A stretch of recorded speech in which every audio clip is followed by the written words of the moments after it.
with our first one about a year ago, talking about impeachment. We watched what transformed last night on this floor. It's something that we've said all the time. The weakest, the thinnest, the fastest impeachment in U.S. history. Schumer even admitted, trying to ask for more witnesses, that what happened on this floor over here was wrong. Now we have the own Speaker of the House who is so embarrassed, she admits the failure of this impeachment that she will not even send it to the Senate. So embarrassed that I watched in her press conference, she wouldn't even take your question. That is not a good legacy to have. She's admitting defeat by not sending it. By refusing to send the impeachment over, she knows this outcome is not good. She knows the facts are not there. There's no basis for it. At the end of the day, the American public needs to be done. So with that, let me open it up for questions. Yes? Since you brought up Nancy Pelosi's legacy, do you worry about your legacy defending a man who suggested last night that John Dingell might be in hell, attacked a 16-year-old girl last week, said she has anger management problems? Is it difficult to defend a man who talks like this? The question to me is, am I worried about my legacy? No. Am I worried about my legacy of standing up for the Constitution? That it is not impeachable what the President did. The question before me as a member of Congress, is that impeachable? Even, which I would consider probably the most respected constitutional scholar, someone who's not a Republican, a Democrat, Jonathan Turley even said, the only abuse that was moving forward was the Democrats. That there was no bribery, there was no obstruction, and that's the job that I have. Will I be embarrassed the fact that I just served for a year in Congress, and the record of this Congress is more subpoenas than laws? I'm embarrassed that this is the Congress that did that. I'm embarrassed that this Congress promised to be different, and they haven't. I'm embarrassed that this Congress designed their entire time, from selecting of their committee chairs, from the freshmen on their first day, to Adam Schiff, with only one goal of impeaching the president. When they moved to that impeachment, going against everything and every fear that Alexander Hamilton had, that the animosities would be so great, that they'd use their own political raw power to do something different, and they did it, and now they're so embarrassed that they wouldn't send it over to the Senate. Yeah, I'm embarrassed about that. Should you say what you did about John Dingell? You've had a record number of Republican retirements over this Congress and the last, including Mark Meadows today. What does that say to you about the health of your party? Health of our party is very strong. Let's talk about it. Last Congress, when we had retirements, I was sad about that. I wish we didn't have it. I wish Congress would not retire. I'd never met a man named Dan Crenshaw before. This new, young Navy SEAL, who's now probably the strongest Republican on social media talking about policies and ideas. It's healthy. And for those who are afraid about Republican retirements, I would not be. If you take the average of the retirements based upon where, if you look at the president's votes and others, it's an R23. A Republican's going to replace Mark Meadows. I wish Mark Meadows would stay. He's been a great mentor. But from the same point of when you look back, the thing about the Republican Party, we don't believe this should be your entire life. I watched Steny Hoyer, and he's a dear friend of mine, but he said in his speech the other day that he's been here 38 years.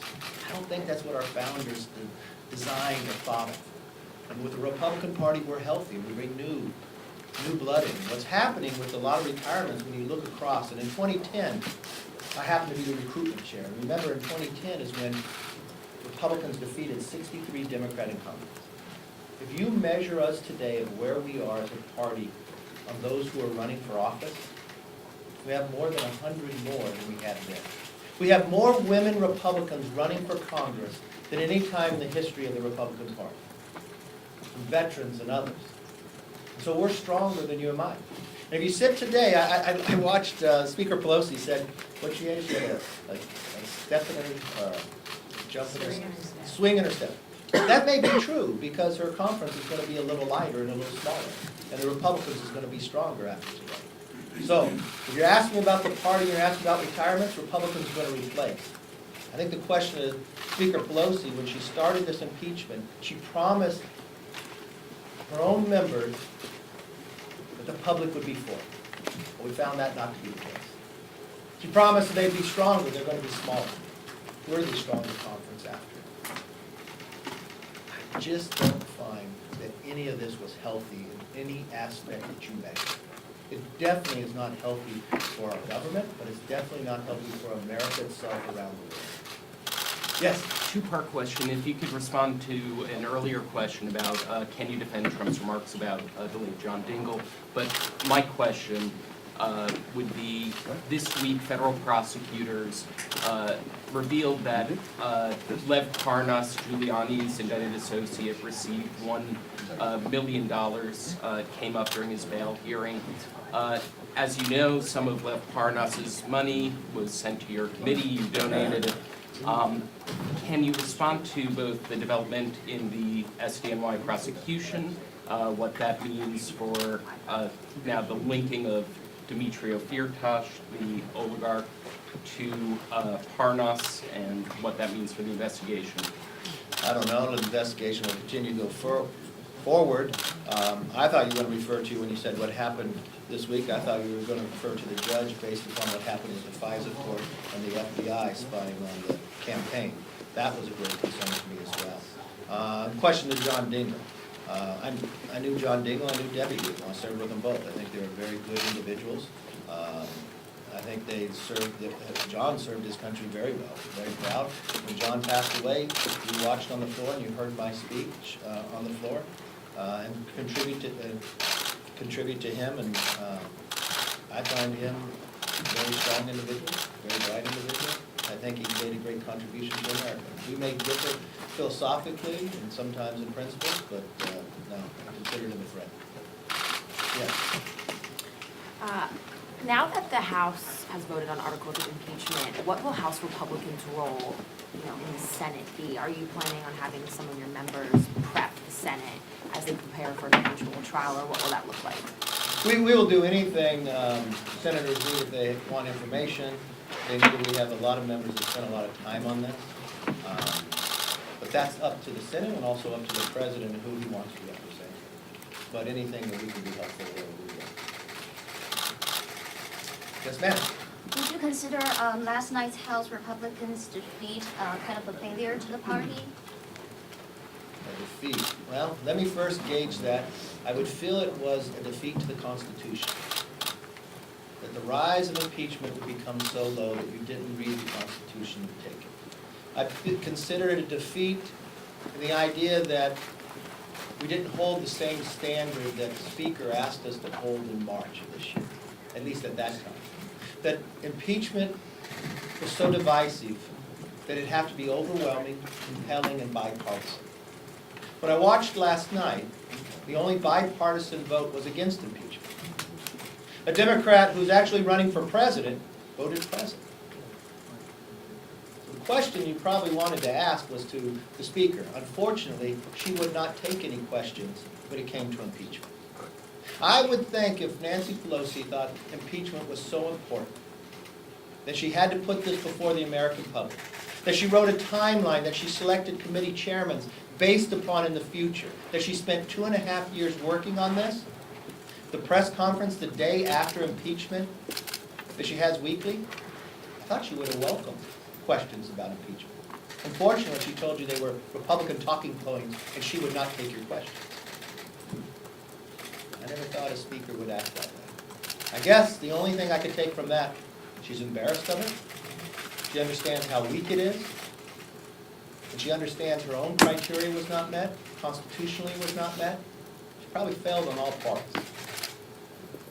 I hope I answered your question. Yes, sir. The USMCA set to pass today. The Speaker argued that Democrats deserve some credit for strengthening the product over time, for improving the enforcement mechanisms. Do you think that the final product that's going to pass is stronger than what was what initially came out? And how would you summarize the way that the negotiations have taken place over the last several months? Well, you started by saying the Speaker believes the Democrats need some credit for bringing USMCA up. The only reason USMCA was brought up is because they impeached the President. So she thinks the credit belongs for impeaching the President, is why she brought USMCA up. I'll let her have that credit. But the credit for the bill itself, no. What did she talk about? Less than 1% of the overall bill. I don't think it's better. It actually put doubt into some people whether they would vote for it. USMCA talks about the United States, Mexico, and Canada. Mexico is our #1 trader. Canada is #2. A lot of you have been reporting for the last year of our debate with China and trying to come to an agreement with China. China happens to be our #3 trader. If you were going to go into a negotiation with China, you'd want to be the strongest possible ability, right? So would you think passing USMCA a year ago, when the president came to that agreement, would make us a little stronger with our negotiations with China? Yeah, everybody in the world does. But Nancy Pelosi had the power as Speaker not to bring it up. Why? Because it didn't meet the timeline. She wrote a timeline of when she wanted to impeach the president in the last week that we are here. But she didn't want that to be the last vote. She had to have one other vote. So she held USMCA up, which only made our negotiations with China put us in a weaker position. So we got our first phase of agreement with China. We probably could have gotten it all if we were stronger with our first and second traders. So I don't know what credit she wants to take, because she only harmed us by holding it. She wants to try to spin it in some manner. If you're only negotiating 1% of the bill, I don't know how much credit you can take. America will be stronger because of USMCA. Presidents before have promised they would renegotiate this after 25 years. But only one president was able to accomplish it, President Trump. If you want to take, okay, let's look at the floor and let's see who should get the credit. Well, I took and I looked at every time the USMCA was brought up on the floor in the last year. You don't know what the percentages are? 91% of the time that USMCA was brought up to bring up to a bill and talked about was from the Republican side of the aisle. 9% from the Democrats. So I think history will tell who gets the credit. I'm just very proud of our members for never giving up, for continuing to put pressure. But the greatest pressure that finally changed the Speaker's mind was the impeachment, because she did not want to go home with that being the final vote. She's so embarrassed by it, she won't even send the papers over. She's so embarrassed by that, she won't even take your questions. Why will she release the papers? I never thought I'd see a Speaker take that position, but I guess that's where we live today. I never thought we'd see a House doing the things that Alexander Hamilton feared the most. Yes? Have you spoken any more to Congressman Jeff Van Drew about him moving over to the Republican Party? And how do you feel about, welcoming a new member whose record doesn't exactly line up with Republicans? Republicans are a very big tent. We're excited to have Jeff Van Drew. We welcome anybody who believes this new Democrat Socialist Party has left them behind. If you want to say what's welcoming, why is he leaving the Democratic Party? There's many times in the past that members from either side of the aisle have left their party to go to the other. But I can't remember a time that somebody left from a majority party to join the minority party. So that question that you raised to me, and the premise of it, really should be asked to the Democrats. How can you be excited if you started this whole process thinking the outcome would be better, and your own conference got smaller because of it? It showed the differences. It shows you're not ready. It also shows you cannot have a difference of opinion. When you watched the body language on the floor last night, you watched those 31 Democrats who sat in seats that the President carried. Their shoulders were down, their head was down. They're not proud of what they were in. It was almost like the pressure was too great for them. They felt the pressure inside the chambers from their own conference greater than the pressure of the constituents back home of who they said they would listen to. They've watched it inside their town halls and others. Many of them promised before they even got here that they would not vote for Nancy Pelosi for Speaker. They broke that promise right away. Because that promise of those 2.5 years to impeach the president was too great. Many of them would say that they did not want to impeach the president. That's not why they came here. The chairman of the committee of impeachment, judiciary, was selected based upon that fact. The congressman they selected to represent the 2 articles of impeachment inside the Rules Committee 2 days before the president was inaugurated said he was going to impeach the president. The freshmen who now pretty much control the floor for the Democratic side, who gave him the majority, on the day of being sworn in, a few hours later, said they wanted to impeach the mother. So, I guess that much of pressure outweighed to these 31s their own constituents. But the difference is 11 months from now, the constituents will have a voice.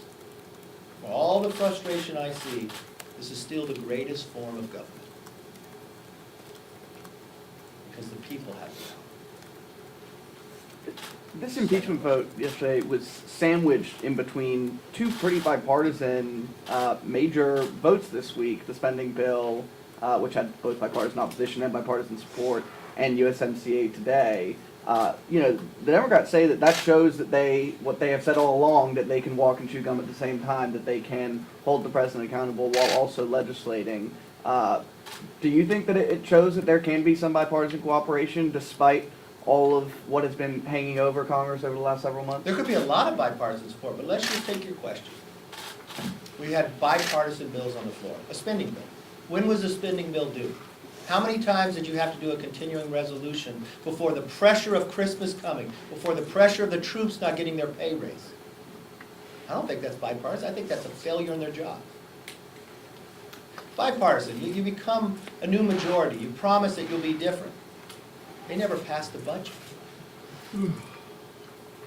Bipartisanship, we started at the very beginning, concerned about prescription drugs. So we had 3 bills that would lower the price of drugs, come out of energy and commerce, with every Republican and every Democrat voting for it. But there was one person that had the power to change the bill, not in committee, but sheerly by herself, the Speaker. She changed the bill before it came to the floor to make sure it wasn't bipartisan, to make sure it could not become law. USMCA, you say, is going to be bipartisan. It will. We've waited 1 year for it to come to the floor. Why? Why would they put them all this week? It's interesting, we even used the word sandwich. Could it be they had a timeline? Could it be that they waited for the impeachment? Could it be that they could not have the votes for USMCA unless they promised to impeach the president? Could it be those who sit in the districts that President Trump carried that wanted USMCA had to pledge a vote for impeachment to get USMCA come? I don't know.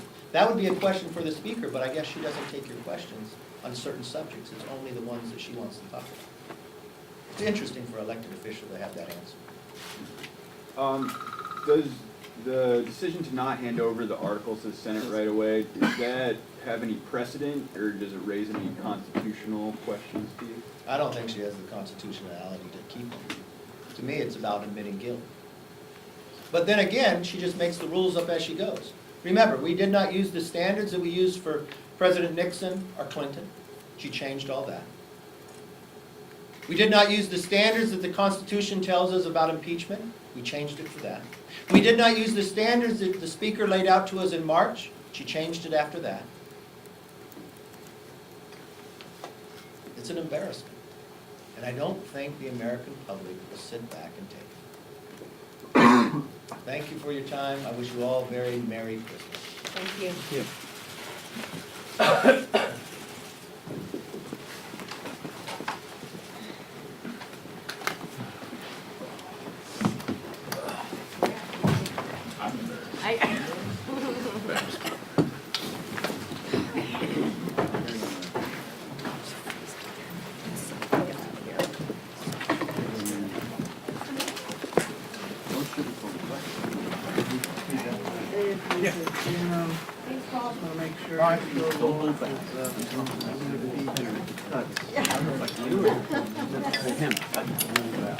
I need help too, though.